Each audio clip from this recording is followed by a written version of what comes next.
Istri itu termasuk mahram atau orang lain? Oke, jadi istri itu mahram atau bukan? Ini masuk ke dalam ranah khilafiyah sebenarnya ya.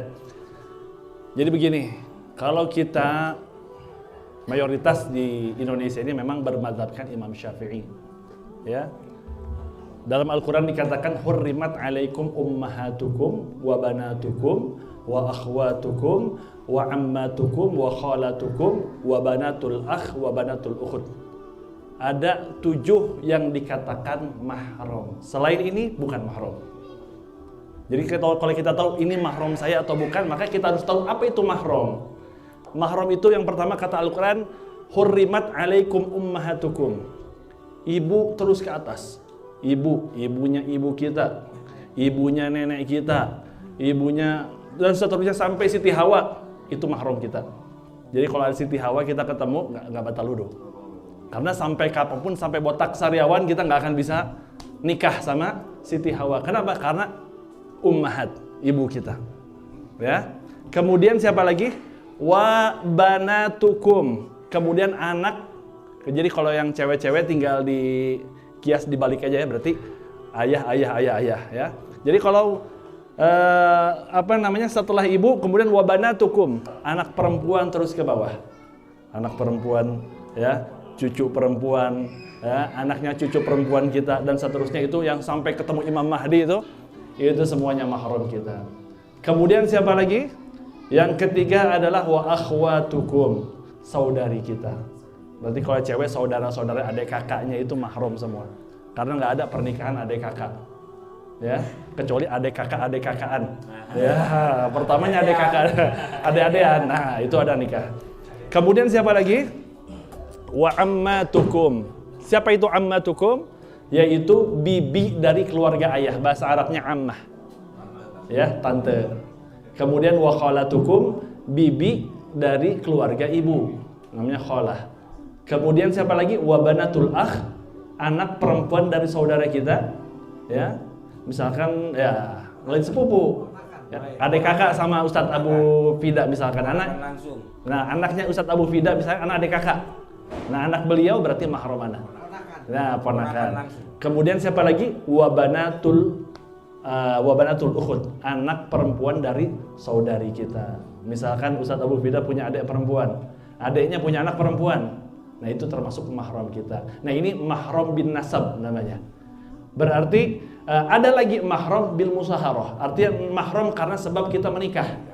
Ada berapa? Ada 4. Yang pertama ummu zaujah, ibu daripada istri kita, mertua. Kemudian zaujatul ab, istri dari ayah kita. Ayah punya istri 4, ibu kita istri pertama. Istri kedua, ketiga, keempatnya itu mahram kita. Ya. Karena ibu ibu tiri berarti ya. Kemudian yang ketiga zaujatul ibn, anak perempuan dari istri perempuan dari anak kita. Ya, berarti kita punya anak cowok nikah sama cewek, berarti menantu.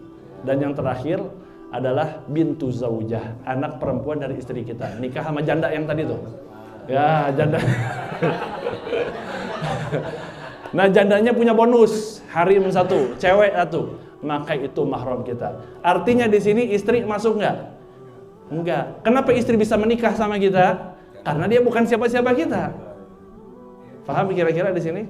Artinya ketika suami istri bersentuhan, menurut pendapat mazhab Imam Syafi'i membatalkan. Adapun pendapat Imam Malik tidak membatalkan kecuali di situ hadir atau timbul rasa syahwat. Begitu ya.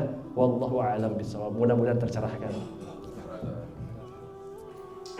Tambahin sedikit, ini kan banyak duda-duda nikah sama janda-janda juga nih, ya.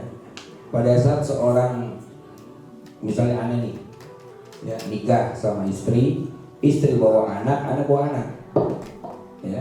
Anak-anak dengan anak istri itu bukan mahram, ya. Jadi saudara tiri itu bukan mahram.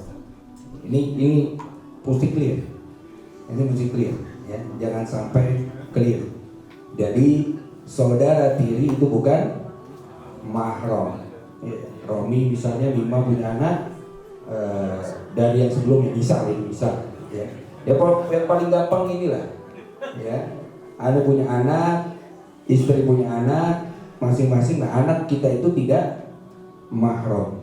Itu penting itu.